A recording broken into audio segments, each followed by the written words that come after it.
Om Swastiastu, perkenalkan nama saya Lokada Sintia Parahita Suraputri dengan nomor MPM 1932-122205, kelas E5 semester 5. Di sini saya akan membahas tentang bisnis internasional chapter 10 dengan berjudul Global Product Policy Decision 1, Developing New Product for Global Market, atau kebijakan produk global, keputusan pertama dalam mengembangkan produk baru untuk pasar global. Di sini saya akan membahas tentang chapter overview atau daftar isi.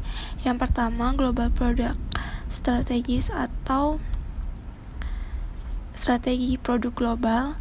Yang kedua, ada standardization versus customization atau standarisasi versus kustomisasi.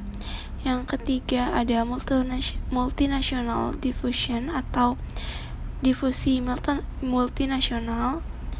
Yang keempat, ada developing new product for global market atau mengembangkan produk baru untuk pasar global. Dan yang terakhir, truly global product development atau pengembangan produk yang sangat global. Di sini saya akan membahas Global Product Policy Decision 1, Developing New Product for Global Market, atau kebijakan produk global, keputusan pertama dalam mengembangkan produk baru untuk pasar global.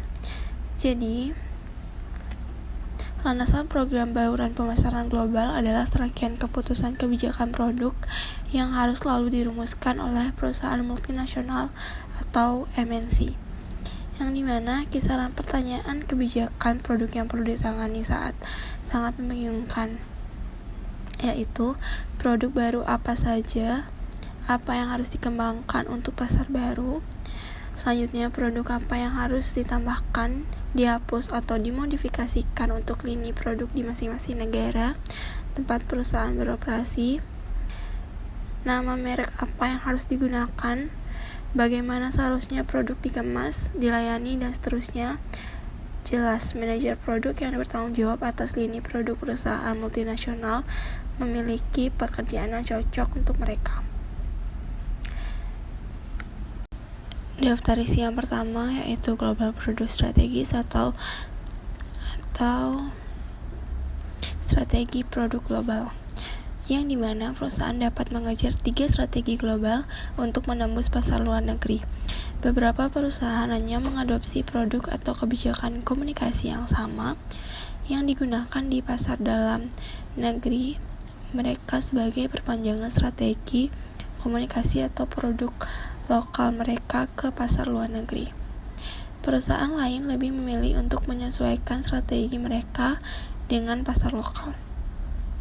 Strategi ini adaptasi memungkinkan perusahaan untuk memenuhi kebutuhan dan keinginan pelanggan asingnya. Alternatif ketiga adalah mengadopsi penemuan strategi di mana produk dirancang dari awal untuk pasar global, menggunakan kerangka ekstensi atau adaptasi atau penemuan untuk keputusan produk dan komunikasi mengarah pada 5 opsi strategis seperti yang saya tunjukkan nanti. Kita akan membahas strategi yang pertama, yaitu opsi yang pertama. Opsi strategis pertama yaitu produk dan komunikasi ekstensi versus ganda, yang dimana artinya strategi option 1, produk dan communication extension versus dual extension, yang dimana pada suatu ekstrem perusahaan mungkin memilih untuk memasarkan produk standar menggunakan strategi komunikasi yang seragam. Pendatang awal di arena global sering memilih pendekatan ini.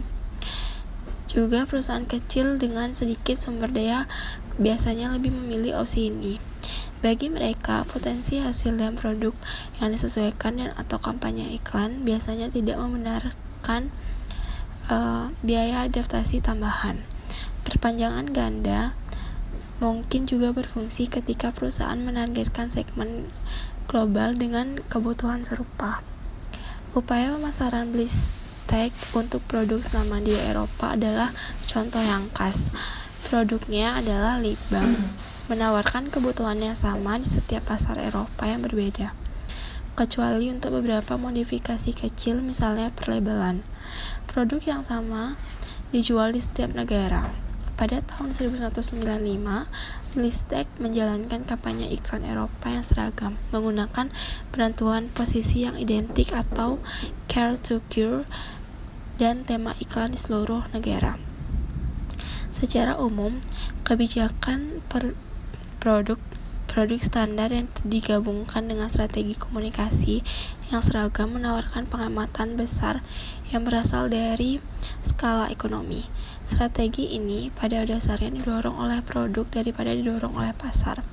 Kelemahannya adalah kemungkinan akan mengasingkan pelanggan asing yang mungkin beralih ke merek pesaing lokal atau asing lain yang lebih sesuai dengan kebutuhan mereka. Selanjutnya, saya akan membahas tentang opsi strategis 2, produk perpanjangan komunikasi adaptasi. Karena perbedaan dalam lingkungan budaya atau persaingan, produk yang sama sering digunakan untuk menawarkan manfaat atau fungsi yang secara dramatis berbeda dari yang ada di pasar dalam negeri. Kesenjangan antara pasar luar negeri dan pasar dalam negeri mendorong perusahaan untuk memasarkan produk yang sama menggunakan kampanye iklan yang disesuaikan. Meskipun mempertahankan skala ekonomi di sisi manufaktur, perusahaan mengorbankan potensi penghematan di sisi periklanan. Weekly, perusahaan permen karet yang berbasis di Chicago, adalah praktisi tipikal dari pendekatan ini. Sebagian besar merek yang dipasarkan Amerika Serikat juga dijual pada pasar luar negeri Weekly. Weekly berusaha keras untuk menghasilkan produk dengan kualitas unggul yang seragam. Untuk membangun kategori permen karet, Weekly menjual produknya dengan harga yang stabil dan murah. Mengingat bahwa permen karet adalah barang impuls, Weekly bertujuan untuk distribusi massa. Perusahaan melihat peluang untuk menjual produknya di setiap tempat di mana uang berpindah tangan. Terlepas dari kesamaan dalam produk dan strategi distribusi Weekly, ada perbedaan besar dalam strategi komunikasinya. Manfaat yang dipromosikan dalam kampanye iklan Weekly bervariasi dari satu negara ke negara lain. Di Amerika Serikat, Weekly telah memanfaatkan peraturan merokok dengan mempromosikan permen karet sebagai pengganti rokok. Di beberapa negara Eropa, iklan Weekly menonjolkan manfaat gigi dan permen karet. Di Timur Jauh, Weekly mempromosikan manfaat kebugaran wajah dan kampanye iklan. Opsi strategi 3 atau produk adaptasi komunikasi perpanjangan. Sebagai alternatif, perusahaan mungkin mengadaptasi produk mereka tetapi memasarkannya menggunakan strategi komunikasi standar, di mana keadaan pasar lokal sering mendukung kasus adaptasi produk. Alasan lain untuk adaptasi produk bisa menjadi strategi ekspansi perusahaan. Banyak perusahaan menambahkan merek ke portofolio produk mereka melalui akuisisi perusahaan lokal. Untuk meningkatkan ekuitas merek yang ada, yang dinikmati oleh merek yang diakuisisi, merek lokal sering dipertahankan. Meskipun faktor-faktor ini mengarah pada adaptasi produk, nilai inti yang sama dan perilaku pembelian di antara konsumen yang menggunakan produk mungkin membuka peluang untuk strategi komunikasi yang harmonis. Dalam konteks seperti itu, ide pemasaran yang cerdas dapat ditransfer dari satu negara ke negara lain, terlepas dari perbedaan terkait. Opsi strategi 4, produk dan komunikasi adaptasi ganda. Perbedaan dalam keduanya, lingkungan budaya dan fisik di seluruh negara, membutuhkan strategi adaptasi ganda. Dalam keadaan seperti itu, adaptasi produk perusahaan dan strategi komunikasi adalah pilihan yang paling layak untuk ekspansi internasional. Slim Fast mengadaptasi produk dan iklan untuk mematuhi berbagai peraturan pemerintah untuk produk penurun berat badan. Ketika Slim Fast pertama kali diluncurkan di Jerman, iklannya menggunakan selebriti lokal. Sedangkan di Inggris Raya, testimoni untuk alat bantu diet tidak diizinkan untuk menampilkan selebritis. Sebaliknya, kampanye pengenalan Inggris berpusat di sekitar guru, penyanyi opera, Dick's Choice, dan lain-lain. juga produk itu disesuaikan dengan pasar lokal di Inggris. Di Inggris, pisang menjadi rasa yang paling populer tetapi tidak tersedia di banyak negara lain. Selanjutnya, opsi strategis 5 yaitu produk penemuan, yang dimana pemasar global sejati mencoba mencari cara untuk membuat produk dengan cakupan global, bukan hanya untuk satu negara, alih-alih hanya menyesuaikan produk atau layanan yang ada dengan kondisi pasar lokal. Pola pikir mereka dalam membidik peluang pasar global. Strategi penemuan produk terdiri dari pengembangan dan peluncuran produk dengan pola pikir global. Perusahaan lain semakin mematuhi strategi penemuan. Di masa lalu, Procter & Gamble Europe adalah tambal sulam operasi berbasis negara masing-masing dengan bisnisnya sendiri. Saat ini, P&G bertujuan untuk pengembangan produk yang menarik bagi seluruh kawasan Eropa. Banyak perusahaan lain juga baru-baru ini ikut-ikutan memproduksi secara global, memasarkan secara lokal. Namun tidak semua upaya ini berhasil. Daftar isi yang kedua ada standardization versus customization atau yang disebut dengan standarisasi versus kostumisasi, yang dimana yang berkantor pusat di Stuttgart, Jerman adalah salah satu produsen radiator yang sistem pendingin dan sistem pendingin udara terkemuka untuk mobil. Untuk mengadaptasi produknya, untuk memuaskan selera di pasar lokal, perusahaan mengandalkan lab desain senilai $6 juta di kantor pusatnya di Jerman. Dengan meniupkan udara ke kendaraan pada kecepatan angin yang berbeda dan mengubah suhu, labnya dapat mensimulasikan kondisi mengemudi di bagian manapun di dunia. Desain juga dipengaruhi oleh preferensi lokal. Orang Jerman lebih menyukai kaki yang hangat. Orang Jepang menyukai udara yang dihembuskan ke wajah mereka, dan orang mereka menyukai udara yang diarahkan ke seluruh tubuh mereka. Bekerja sama dengan pelanggan pembuat mobil dan berdasarkan temuan lab, mampu merancang unit pendingin udara yang memberikan kenyamanan maksimal. Dari standarisasi dan kostumisasi, di sini yang pertama ada driver towards standardization atau driver menuju standarisasi, di mana tema yang berulang dalam pemasaran global adalah apakah perusahaan harus membidik strategi produk yang berstandarisasi atau yang disesuaikan dengan negara. Standarisasi berarti menawarkan produk yang beragam pada basis regional atau di seluruh dunia. Pergantian kecil biasanya dilakukan untuk memenuhi peraturan lokal atau kondisi pasar. Misalnya penyesuaian tegangan untuk peralatan listrik. Namun, pada umumnya perubahan ini hanya menyebabkan kenaikan biaya kecil. Kebijakan produk yang seragam memanfaatkan kesamaan dalam kebutuhan pelanggan di seluruh negara. Tujuannya adalah untuk meminimalkan biaya. Penghematan biaya ini kemudian dapat diteruskan ke pelanggan perusahaan melalui harga rendah. Dengan kostumisasi, di sisi lain, manajemen berfokus pada perbedaan lintas batas dan kebutuhan dan keinginan pelanggan sasaran perusahaan. Di bawah rezim ini, perubahan yang tepat dibuat agar sesuai kondisi pasar lokal. Meskipun standarisasi memiliki orientasi yang digerakkan oleh produk, turunkan biaya Anda melalui produk massal.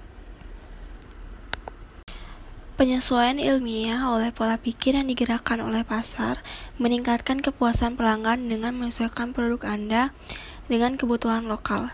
Kekuatan yang didukung strategi produk global meliputi yang pertama, kebutuhan pelanggan umum, yang dimana untuk banyak kategori produk, kebutuhan konsumen sangat mirip di berbagai negara.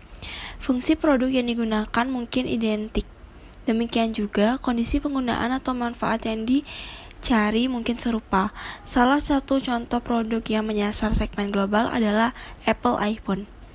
Sejak Apple meluncurkan iPhone pada awal 2007, Apple telah menjual sekitar 13 juta pada Oktober 2008. Selain menawarkan fitur dan manfaat yang ditawarkan ponsel pintar pesaing. Manfaat emosional dari kesejukan iPhone juga merupakan alasan utama popularitasnya di seluruh dunia, terutama di kalangan pemirsa muda atau kalangan muda. Yang kedua, ada pelanggan global. Dalam pemasaran bisnis ke bisnis, pergeseran menuju globalisasi berarti bahwa bagian penting dari bisnis banyak perusahaan berasal dari perusahaan multinasional yang pada dasarnya adalah pelanggan global. Keputusan pembelian dan pengadaan biasanya terpusat atau paling tidak terregionalisasi. Akibatnya, pelanggan seperti itu biasanya menuntut layanan atau produk yang diselaraskan di seluruh dunia. Yang ketiga, ada skala ekonomi. Penghematan biaya dari skala ekonomi dalam pembuatan dan distribusi produk global dalam banyak kasus merupakan pendorong utama di balik langkah standarisasi. Penghematan juga sering diwujudkan karena efisiensi sumber daya atau pengeluaran R&D yang lebih rendah. Penghematan ini dapat diteruskan ke pelanggan akhir perusahaan melalui harga yang lebih rendah. Skala ekonomi menawarkan pesaing global keunggulan kompetitif yang luar biasa atas pesaing lokal atau regional. Namun di banyak industri, alasan skala ekonomi telah kehilangan sebagian daya pikatnya. Prosedur produksi seperti manufaktur fleksibel dan produksi just in time atau JIT telah mengalihkan fokus dari ukuran ketepatan waktu. Yang keempat, ada waktu ke pasar. Di banyak industri, menjadi inovatif saja tidak cukup untuk menjadi kompetitif. Perusahaan juga harus mencari cara untuk mempersaingkan waktu untuk membawa produk baru ke pasar. Hal ini terutama berlaku untuk kategori dengan siklus hidup produk yang lebih pendek. Dengan memusatkan penelitian dan mengkonsolidasikan upaya pengembangan produk baru pada proyek yang lebih sedikit, perusahaan seringkali dapat mengurangi siklus waktu pasar. Yang kelima, ada perjanjian pasar regional. Pembentukan perjanjian pasar regional seperti pasar Eropa tunggal mendorong perusahaan untuk meluncurkan produk regional, misalnya Pan-Eropa, dan atau mendesain ulang produk yang ada sebagai merek pan-regional. Undang-undang yang mengarah pada pembentukan pasar Eropa tunggal pada Januari 1993 berusaha menghilangkan sebagian besar hambatan perdagangan di dalam Uni Eropa. Ini juga menyediakan harmonisasi standar teknis di banyak industri. Kita akan membahas tentang dua alternatif modular dan inti pendekatan produk dari standarisasi versus kustomisasi. Apakah perusahaan harus berjuang untuk produk standar atau lokal adalah pertanyaan palsu. Masalah ini tidak boleh diutarakan sebagai salah satu atau dilema. Sebaliknya, manajer produk harus melihatnya dalam hal tingkat globalisasi. Elemen apa saja kebijakan pada produk saya yang harus disesuaikan dengan kondisi pasar lokal, yang mana yang bisa saya biarkan tidak berubah. Pada saat yang sama, ada opsi strategis yang memungkinkan perusahaan untuk memodifikasi produk mereka sambil menjaga sebagian besar manfaat mengalir dan kebijakan produk yang seragam. Dua dari kebijakan desain produk ini adalah pendekatan modular dan produk inti atau pendekatan platform umum. Yang pertama ada pendekatan modular. Pendekatan pertama terdiri dari pengembangan berbagai suku cadang produk yang dapat digunakan di seluruh dunia. Bagian-bagiannya dapat dirakit menjadi berbagai konfigurasi produk. Skala ekonomi mengalir dari produksi massal komponen produk standar yang kurang lebih di beberapa lokasi. Yang kedua ada pendekatan produk inti atau platform umum. Produk inti atau platform umum pendekatan dimulai dengan desain produk atau platform inti yang sebagian besar seragam.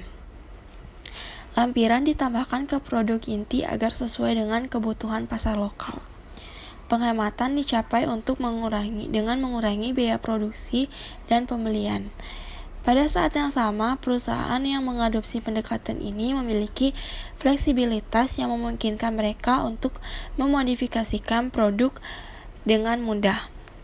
Prosedur desain model dan pembuat mobil Prancis Renault mencontohkan pendekatan ini. Lebih dari 90% pendapatan penjualan Renault berasal dari pasar Eropa. Selanjutnya ada back to inflow calculation, incremental break-even analysis atau IBI, atau yang disebut dengan black amplop perhitungan tambahan titik impas analisis. Di permukaan, teka-teki standarisasi versus kustomisasi dapat terselesaikan melalui beberapa jenis analisis biaya manfaat langsung. Pada bagian ini kami memperkenalkan kerangka kerja yang sangat mendasar yang memungkinkan Anda untuk melihat ke dalam ekonomi masalah standarisasi atau kustomisasi. Alat analisis yang kita bahas di sini bagian ini dikenal sebagai analisis titik impas tambahan atau IBA. Istilah ini terdengar mewah tetapi pemikiran di baliknya sangat mudah. Kami mengilustrasikan alat dengan contoh hipotesis sederhana. Misalnya, MNC yang berbasis di AS mengembangkan minuman yogurt baru. Untuk mempermudah pada tahap ini, perusahaan berencana untuk memperkenalkan minuman baru di dua pasar. Pasar dalam negeri, misalnya Amerika Serikat, dan pasar tuan rumah, misalnya Brazil. Skenario kasus dasar adalah strategi yang seragam untuk kedua negara dengan hanya sedikit perubahan yang mutlak diperlukan, misalnya menambahkan subtitle ke iklan TV AS untuk Brasil, menerjemahkan label botol dari bahasa Inggris ke Portugis. Skenario lainnya adalah mengadaptasi bauran pemasaran yang dirancang untuk Amerika Serikat saat meluncurkan minuman di Brasil. Di bagian depan produk, adaptasi yang diusulkan oleh anak perusahaan negara Brasil itu mencakup rasa dan kemasan, berkenaan dengan strategi komunikasi. MNC mempertimbangkan untuk mengembangkan komersial yang sama sekali baru untuk Brasil. Bab ketiga ada multinasional difusi atau difusi multinasional, yang dimana kecepatan dari pola penetrasi pasar produk inovasi produk tertentu dapat sangat berbeda antar pasar. Tidak jarang produk-produk baru yang secara fenomenal sukses di satu negara atau wilayah ternyata gagal di pasar lain.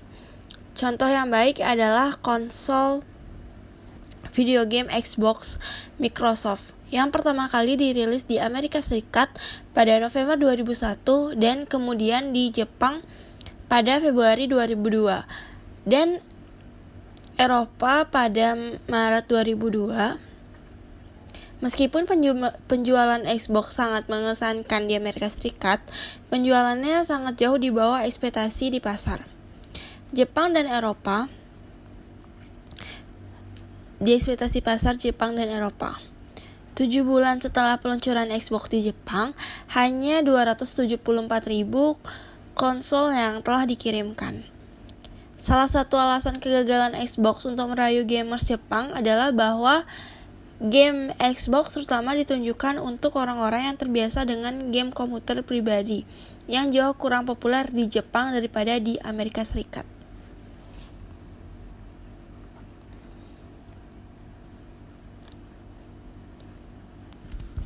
Secara umum, 3 jenis faktor mendorong adopsi produk baru ialah perbedaan individu, pengaruh pribadi, dan karakteristik produk. Individu berbeda dalam hal kesediaan mereka untuk mencoba produk baru. Pengadopsi awal sangat ingin bereksperimen dengan ide dan produk baru. Pengadopsi yang terlambat mengambil sikap menunggu dan melihat. Pengadopsi awal berbeda dari yang lamban dan dalam hal ciri-ciri sosial ekonomi. Contohnya yaitu pendapatan, pendidikan, status sosial, kepribadian, dan perilaku komunikasi. Peran penting yang dimainkan oleh pengadopsi sebelumnya, penyebaran dari mulut ke mulut oleh pengadopsi sebelumnya seringkali memiliki dampak yang jauh lebih signifikan pada keputusan adopsi daripada faktor non-pribadi seperti iklan media.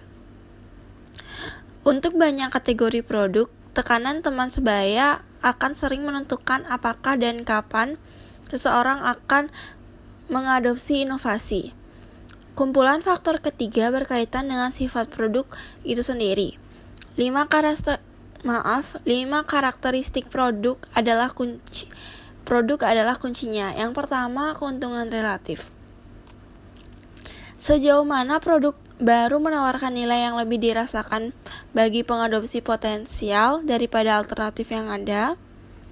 Yang kedua, ada kesesuaian. Apakah produk tersebut konsisten dengan nilai dan sikap individu dalam sistem sosial yang ada? Apakah ada biaya peralihan yang mungkin ditanggung orang jika memutuskan untuk mengadopsi inovasi? Yang ketiga, ada kompleksitas. Apakah produk mudah dipahami, mudah digunakan? Yang keempat, ada triabilitas. Apakah prospek dapat mencoba produk secara terbatas? Dan yang terakhir, ada observabilitas. Seberapa mudah bagi pecalon pengadopsi untuk mengamati hasil atau manfaat inovasi? Apakah manfaat ini dengan mudah dikomunikasikan? Selanjutnya, komunikasi yang mengarah pada transfer ide cenderung lebih mudah bila terjadi antara individu yang memiliki pola pikir budaya yang sama.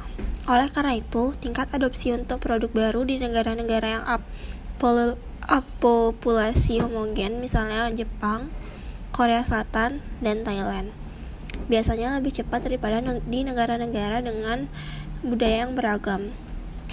Ketika produk baru dimunculkan atau diluncurkan pada interval waktu yang berbeda, akan ada negara-negara memimpin di mana ia pertama kali diperkenalkan, dan negara tertinggal yang dimasukkan kemudian. Secara umum, tingkat adopsi nampaknya lebih tinggi di negara-negara tertinggal daripada di negara-negara terdepan. Pengadopsi potensial di negara-negara tertinggal memiliki lebih banyak waktu untuk memahami dan mengevaluasi atribut yang dirasakan inovasi daripada rekan-rekan mereka di negara-negara terdepan. Selain itu, seiring waktu, kualitas produk cenderung meningkat dan harganya biasanya turun karena skala ekonomi. Selanjutnya, satu studi penelitian yang mengalami pola penetrasi barang tahan lama konsumen di Eropa mengidentifikasikan 3 karakteristik negara lain yang relevan. Variabel yang pertama adalah kosmopolitanisme. Kosmopolitan adalah orang-orang yang memiliki atau melihat melampaui lingkungan sosial terdekat mereka, sementara penduduk setempat lebih berorientasi pada sistem sosial langsung mereka. Semakin kosmopolitan penduduk negara itu, semakin tinggi kecenderungannya untuk berinovasi. Ciri negara kedua diberi label mobilitas. Mobilitas adalah kemudahan anggota suatu sistem sosial untuk bergerak dan berinteraksi dengan anggota lain. Hal ini sangat ditentukan oleh infrastruktur negara. Mobilitas memfasilitasi komunikasi antar pribadi dan karenanya memiliki dampak positif pada penetrasi produk di pasar tertentu. Akhirnya, presentasi wanita dalam angkatan kerja berdampak pada penyebaran jenis inovasi tertentu. Tingkat partisipasi perempuan yang lebih tinggi dalam angkatan kerja seperti pendapatan yang lebih tinggi dan karenanya lebih banyak daya beli. Produk hemat waktu seperti mesin cuci dan mesin pencuci piring. Menarik bagi wanita pekerja. Dengan cara yang sama, barang-barang tahan lama yang memakan waktu akan kurang dihargai dalam masyarakat di mana perempuan pekerja merupakan bagian besar dari angkatan kerja. Selanjutnya, lepas landas menandai titik balik antara pengenalan dan tahap pertumbuhan dari siklus hidup produk. Penelitian yang dilakukan oleh Tellitis dan rekan-rekannya menawarkan wawasan berikut. Yang pertama, waktu lepas landas menurun selama bertahun-tahun. Misalnya, waktu lepas landas untuk produk komunikasi turun dari 8,6 tahun untuk ponsel menjadi 3,4 tahun untuk broadband. Yang kedua, perbedaan negara yang sangat kuat. Negara-negara baru berkembang, misalnya Korea Selatan di Asia, menunjukkan waktu lepas landas yang lebih cepat daripada negara-negara Eropa yang sudah mapan, misalnya Prancis, pasar negara berkembang, misalnya Cina, India, Filipina, masih jauh tertinggal dari negara lainnya, yaitu 11 tahun versus 7 tahun waktu lepas landas. Yang ketiga, baik perkembangan ekonomi maupun perbedaan budaya menjelaskan variasi lintas negara dalam waktu lepas landas. Tingkat kolektivisme yang tinggi, jarak kekuasaan, dan religiusitas dikaitkan dengan waktu lepas landas yang lebih lama. Yang keempat, lepas landas untuk produk menyenangkan, misalnya pemutar CD, ponsel, kamera digital, jauh lebih cepat daripada produk kerja, misalnya peralatan dapur. Perbandingannya yaitu 7 berbanding 12 tahun. Yang kelima, probabilitas lepas landas di negara target meningkat dengan lepas landas sebelumnya di negara lain. Bab keempat ada developing new product from global market, yang artinya mengembangkan produk baru untuk pasar global. Bagi sebagian besar perusahaan, produk baru adalah roti dan mentega dari strategi pertumbuhan mereka. Sayangnya, mengembangkan produk baru adalah usaha yang memakan waktu dan mahal. Dengan tantangan yang luar biasa, proses pengembangan produk baru menjadi masalah utama bagi organisasi multinasional yang mencoba mengkoordinasikan proses pada basis regional atau bahkan di seluruh dunia. Langkah-langkah yang harus diikuti dalam proses pengembangan produk baru atau NPD global pada umumnya sangat mirip dengan situasi pemasaran domestik. Pada bagian ini, kami akan fokus pada aspek unik yang terjadi ketika upaya inovasi diimplementasikan pada lingkup global. Perspektif global 10-3 menggambarkan pengembangan apa yang disebut minuman yang diperkaya vitamin yang ditargetkan atau yang menargetkan anak-anak di negara berkembang. Selanjutnya, mengidentifikasikan ide produk baru. Setiap produk baru dimulai dengan sebuah ide. Sumber untuk ide baru bermacam-macam. Perusahaan dapat memanfaatkan salah satu dari apa yang disebut PACE, yaitu pelanggan, perusahaan, persaingan, dan kolaborator, misalnya saluran distribusi atau pemasok. Untuk ide produk baru yang kreatif. Jelas banyak produk baru yang sukses awalnya dimulai di laboratorium R&D. Sumber internal lainnya termasuk tenaga penjualan, karyawan, dan peneliti pasar. Perusahaan multinasional sering memanfaatkan pengetahuan global mereka dengan mentransplantasikan ide produk baru yang berhasil di satu negara ke pasar lain. Contoh yang baik dari praktik ini adalah garis celana santai Dockers. Produk ini diperkenalkan di Jepang oleh Levi Strauss Jepang pada tahun 1985. Lini ini menjadi sangat sukses di Jepang. Akibatnya, Levi Strauss kemudian memutuskan untuk meluncurkan lini tersebut di Amerika Serikat dan Eropa.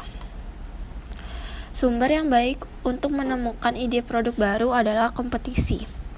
Database produk baru global atau GNPD yang dibuat oleh Mintel Internasional dapat menjadi sumber daya yang berguna dalam hal ini. Basis data ini memantau pengenalan produk baru untuk 39 kategori barang kemasan konsumen di 48 negara di seluruh dunia. Layanan ini mengirimkan peringatan email secara teratur kepada kliennya tentang produk yang diluncurkan oleh pesaing di seluruh dunia. Saat ini banyak MNC membuat struktur organisasi untuk mendorong pengembangan produk global atau regional. Unilever membentuk jaringan pusat inovasi atau IC di seluruh dunia untuk produk perawat pribadi dan makanan. Setiap unit IC terdiri dari pemasaran, biro iklan, dan orang-orang teknis dan dipimpin oleh ketua perusahaan dari anak perusahaan negara tempat IC berada. Pusat-pusat tersebut bertanggung jawab untuk mengembangkan ide-ide produk dan penelitian teknologi dan keahlian pemasaran. Selanjutnya ada penyaringan. Proses penyaringan ini dapat berbentuk model penilaian formal. Salah satu contoh model penilaian adalah Newport yang didasarkan pada hampir 200 proyek dari 100 perusahaan. Setiap proyek dinilai oleh manajer pada sekitar 50 kriteria penyaringan dan dinilai dari segi keberhasilan komersial. Model tersebut telah divalidasi di Amerika Utara dan Belanda. Menurut model Newport, faktor keberhasilan yang paling sering atau yang paling penting adalah keunggulan produk. Keunggulan produk pesaing, kualitas lebih tinggi, dan fitur unik diikuti oleh kesesuaian yang baik antara persyaratan proyek dan sumber daya atau keterampilan perusahaan, serta kebutuhan pelanggan. Studi yang mewawancarai orang Cina dan Jepang, manajer produk memperkuat peran utama keunggulan produk dalam menyaring pemenang produk baru dari yang kalah. Namun penelitian yang dilakukan di Cina juga menunjukkan bahwa yang pertama, aktivitas kompetitif berkolerasi negatif dengan kesuksesan produk baru. Yang kedua, menjadi yang pertama di pasar atau perintis masuk merupakan faktor keberhasilan yang penting. Yang ketiga, ide produk yang berasal dari pasar jauh lebih mungkin berhasil daripada ide yang berasal dari pekerjaan teknis atau laboratorium internal. Sebuah studi penelitian skala besar yang dilakukan oleh para peneliti di University of North Carolina melihat pendorong utama penerimaan konsumen tahun pertama dari kemasan baru. Para peneliti menganalisis database yang mencakup 301 produk baru yang diluncurkan di Jerman, Inggris, Perancis, dan Spanyol. Beberapa temuan utama meliputi: yang pertama, penerimaan konsumen lebih besar ketika produk diperkenalkan oleh merek dengan kekuatan pasar yang lebih besar, misalnya dukungan pasar, cakupan distribusi, jumlah dan kualitas ruang rak. Dan ketika dipasarkan sebagai perluasan merek. Yang kedua, ada hubungan berbentuk U antara kebaruan dan penerimaan konsumen. Produk yang kebaruan, tambahan atau utama lebih berhasil daripada produk dengan kebaruan sedang. Yang ketiga, penerimaan produk baru juga sangat dipengaruhi oleh lingkungan persaingan. Lebih tinggi dalam kategori yang lebih berkonsentrasi, kurang dipromosikan dan kurang diiklankan, dan dalam kategori dengan persaingan inovasi yang lebih intens. Perilaku kompetitif, misalnya persaingan harga, bagaimanapun lebih penting daripada struktur kompetitif, misalnya konsentrasi pasar. Selanjutnya, reputasi merek perusahaan dan kebaruan produk baru dapat menyangga dampak negatif persaingan. Yang terakhir, ada karakteristik konsumen yang penting. Penerimaan lebih tinggi di antara konsumen yang lebih cenderung membeli produk baru, konsumen yang lebih muda, dan rumah tangga yang lebih besar. Selanjutnya ada pengujian konsep. Setelah manfaat dari ide produk baru telah ditetapkan pada tahun sebelumnya, itu harus diterjemahkan ke dalam konsep produk. Konsep produk adalah deskripsi yang cukup rinci secara verbal atau terkadang visual dari produk atau layanan baru. Untuk menilai daya tarik konsep produk, perusahaan sering mengandalkan diskusi kelompok terfokus. Kelompok fokus adalah sekelompok kecil calon pelanggan, biasanya dengan satu moderator.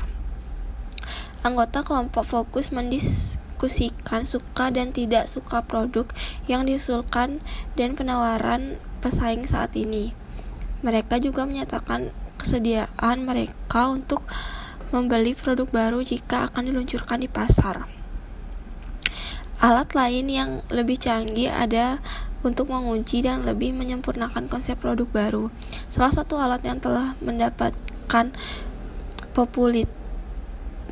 popularitas luas dalam beberapa dekade terakhir adalah analisis gabungan atau terkadang juga disebut analisis pertukaran. Tes marketing atau uji pemasaran. Pengujian pemasaran produk baru sebelum meluncurkan penuh adalah norma bagi sebagian besar industri barang konsumsi. Uji pemasaran pada dasarnya adalah eksperimen lapangan di mana produk baru dipasarkan di kota-kota tertentu untuk menilai potensi penjualannya dan skor ukuran kinerja lainnya. Dalam arti pasar uji coba adalah gladi bersih sebelum peluncuran produk atau dengan asumsi hasil uji produk mendukung keputusan go atau go. Ada beberapa alasan mengapa perusahaan ingin menjalankan tes market sebelum peluncuran. Hal ini memungkinkan mereka untuk membuat proyeksi di pangsa pasar, volume penjualan dan penetrasi produk baru yang cukup akurat. Di negara-negara di mana panel pemindai rumah tangga tersedia, perusahaan juga mendapatkan ulasan tentang kemungkinan uji coba, pembelian berulang, dan tingkat penggunaan untuk produk mereka. Terlepas dari kelebihan ini, pasar uji juga memiliki beberapa kekurangan. Mereka biasanya sangat memakan waktu dan mahal.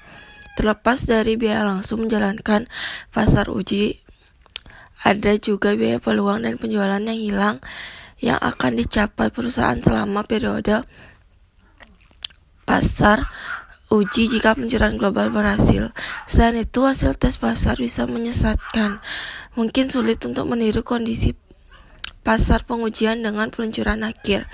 Misalnya, opsi komunikasi tertentu yang tersedia di kota-kota pasar uji tidak selalu dapat diakses di semua pasar sasaran akhir. Selanjutnya ada waktu masuk air terjun versus strategi penyiram. Elemen kunci dari strategi peluncuran produk global atau regional adalah keputusan waktu masuk. Kapan Anda harus meluncurkan produk baru di pasar sasaran? Secara kasar ada dua pilihan strategis. Opsi yang pertama adalah peluncuran terhadap global atau model air terjun, di mana perusahaan merilis produk baru secara bertahap di pasar negara yang berbeda. Pola yang khas adalah memperkenalkan produk baru terlebih dahulu di pasar dalam negeri perusahaan. Selanjutnya inovasi diluncurkan di pasar maju lainnya. Yang kedua, motif utama model waterfall adalah bahwa adaptasi strategi pemasaran untuk pasar tuan rumah bisa sangat memakan waktu. Peluncuran bertahap juga tidak terlalu menuntut sumber daya perusahaan.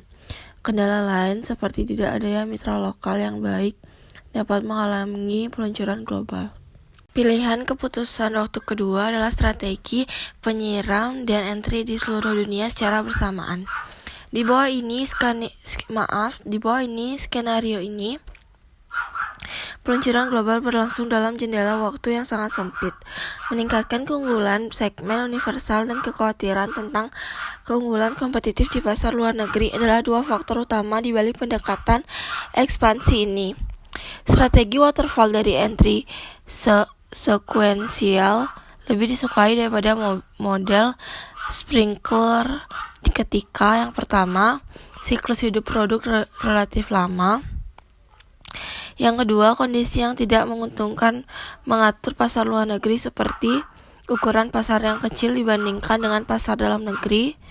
Yang kedua, pertumbuhan lambat. Yang ketiga, biaya masuk tetap yang tinggi. Yang ketiga, ada pasar negara tuan rumah memiliki iklim persaingan yang lemah daripada hal-hal seperti berikut. Yang pertama, pesaing lokal yang sangat lemah. Yang kedua, pesaing bersedia bekerja sama. Yang ketiga, tidak ada pesaing. Jika strategi waterfall dipilih, satu pertanyaan yang penting adalah urutan negara yang akan dimasuki. Di pasar mana perusahaan harus meluncurkan produk terlebih dahulu dan yang mana kemudian? Chandra Sekaran dan Telis menyarankan dua opsi berikut. Yang pertama, jika sebuah perusahaan ingin meluncurkan produk di pasar yang inovatif dan besar, negara kemudian adalah Jepang atau Amerika Serikat. Namun, jika sebuah perusahaan ingin menguji pasar produk di negara kecil yang sangat inovatif, pilihan terbaik adalah salah satu negara Skandinavia, Swiss atau Belanda di Eropa dan Korea Selatan di Asia. Bab kelima ada truly global product development atau pengembangan produk yang sangat global. Jadi, sebuah perusahaan memiliki pusat penelitian yang tersebar di seluruh dunia. Unilever misalnya memiliki jaringan pusat keunggulan, namun pusat-pusat ini sering berkonsentrasi pada pengetahuan dan keahlian teknis yang tersedia di negara atau wilayah di mana mereka berada. Jauh lebih sedikit perusahaan yang berhasil mendirikan perusahaan yang benar-benar berproses pengembangan produk global atau GPD yang melampaui klaster lokal. Perusahaan semacam itu menggunakan jaringan tim pengembangan produk lintas fungsi yang tersebar di seluruh dunia. Manfaat GPD termasuk efisiensi rekayasa yang lebih besar melalui pemanfaatan sumber daya berbiaya lebih rendah, akses keahlian teknis yang didistribusikan secara internasional, desain produk untuk pasar yang lebih global, dan alokasi sumber daya pengembangan produk yang lebih fleksibel melalui penggunaan staff outsourcing. Untuk memanen manfaat inovasi metanasional, perusahaan harus mengejar 3 hal. Yang pertama, pencarian, di mana temukan kantong pengetahuan baru yang berharga dari seluruh dunia agar efektif. Perusahaan harus tetap berpikir terbuka tentang di mana pengetahuan dapat ditemukan. Yang kedua, menilai. Tentukan jejak yang optimal, yaitu jumlah dan penyebaran sumber daya pengetahuan. Dalam hal ini, sumber pengetahuan, perusahaan menghadapi trade-off antara peningkatan peluang mengembangkan produk baru dan peningkatan biaya integrasi. Yang ketiga, mobilisasi. Untuk memanfaatkan